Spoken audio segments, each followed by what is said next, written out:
Yes, just yesterday, Asari Dokubo, known as Mujad or whatever they call his name, yesterday he was appointed the leader of Muslim in Southeast and South.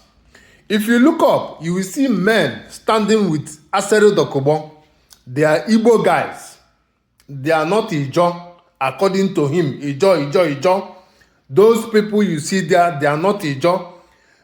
They are Igbo guys. These are the guys who have, on a daily basis, ushered in invaders, the so-called Marudas, the Fulani herdsmen, the Muslims, the people who are buying their people. You could recall, since the buying of people begin, even during Nnamdi Kanu, Asari Dokubo never made any comment against it. He has never complained. He has never kicked against it because he's their member. I don't know what these guys are. I don't know what they start to gain, what they stand to gain from having political long throats. Now, the Vice President of Nigerian Supreme Council for Islamic Affairs is an Igbo man, Haruna Ogbonnaya Aja. Igbo man now, the answer Haruna. These men, they are in Southeast. They are the one giving Fulani herdsmen information where to go, where to reside, and who to buy and who not to buy. Igbo people are not known with this type of religion. We worship Chukwu Okike Abiama. We are not into this rubbish religion. I am not against religion, but these Marudas, these Fulani herdsmen, they are not doing religion the way religion is being done. They are coming to invade and to take over, to conquer you. This is what some of these Igbo people have forgotten to understand. The Fulani people you are following, answering their name, they are not coming to reside in your place, pay tax, and also do their religion the way Christians go to other places, rent a place or buy a place, pay tax, and worship their God. These guys are coming to conquer you. This is one thing, these Igbo people. This Igbo Efulefu. Look at them up with Asari Dokubo. Look at them up. Look them. Igbo man na abụrụzie onye na-eso ndị Fulani na-egbusisi ụmụnne ha. Ọ ndị a na-enye ndị ugwu information. Ha bịa ha esi Enugu wee bata bịa na-egbusisi nna anyị na farm. Asari Dokubo with ndị otu ya enwebe nke mepere ọnụ one day wee kwuo okwu si that na ihe ndị Fulani na-eme adịrọ mma. Gị nwa onye Igbo na-ege m ntị, ịbụ onye Muslim, amaghị m ebe isi mụta ya. Ọ bụgodị na ị chọrọ iso religion, for me it's not a problem. But nke bụ na gị nwa bịaziri bịa chenji afa gị na-aza rapụ afa nne gị na nna gị nyere gị bịa na-aza nonsense name soro ndị ugwu na-achụ nama. Onye na-amaghị ebe mmiri si wee mmanwụ ya, oge rukwa ị ga-amakwa ebe o bidoro mmanwa gị. Ọ bụrụ na ọ bụ for politics ka unu ji na-awụgharị up and down na-achọgharị ndị ugwu gị na ha ga-emekọ business, rapụ ime business otu esi eme business.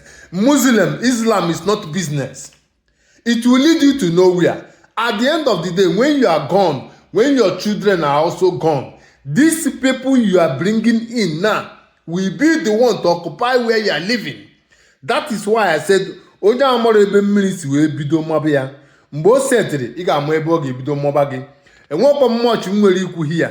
Ọ na ndị Igbo were n'uche unu na-eme ihe. Asọrọ m ga-aba na religion ịchọ ịba Hindu, ọsọ gị baa ka ebe a na-akpọ ya Hindu and so many of them. It's not a problem. But ị na-eme ya gị were uche gị na-eme ya. Legodi ka ndị ugwu si bataba anyị na-egbusisi ụmụnne anyị, na-erepụ ụmụnne anyị nwaanyị, na-erepụ nne anyị na ụmụnne anyị. Ọ dị mma? Ọ bụ otu esi eme religion. Unu na-esogharị Asari Dokubo. Asari Dokubo has been the cause of this problem na-eme na Southeast and South. Ịchịkọtasịa ijechiri ndị ugwu wee wude a na-complain ha na-egbusisi ndị mmadụ were AK-47 nye ha na unu na-eme business nama. Otu esi eme business. Ndị Igbo nọ na North na-eme their business, nwee their shop. Enwere onye ha nara na shop ha, enwere onye ha nara n'ala ha. ha egoro ala or goro shop, ha kpọsa ahịa na-ere ahịa in peace without disturbing anybody.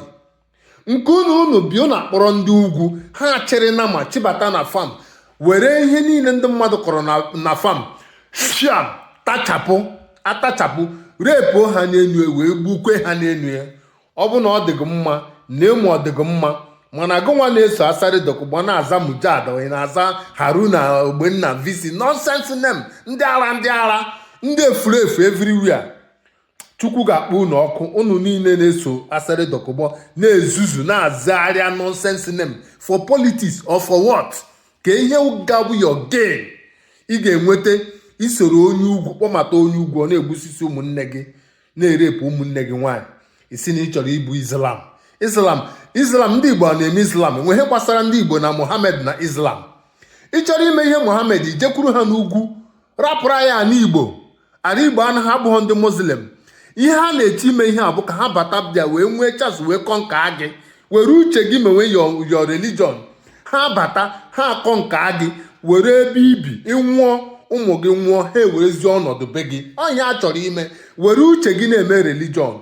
Enwere ebe ebu religion eje. Unu niile na-eme oke ị na-eme Islam, ndị gị na ha na-eme Islam na-egbusisi ụmụnne gị. Ọwụ ụdị religion ị chọrọ ịba? Is that the type of religion you want?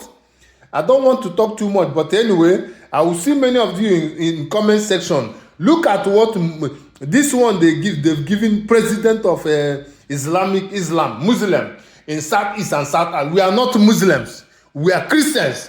Get away from our land. We are not Muslims. Get out.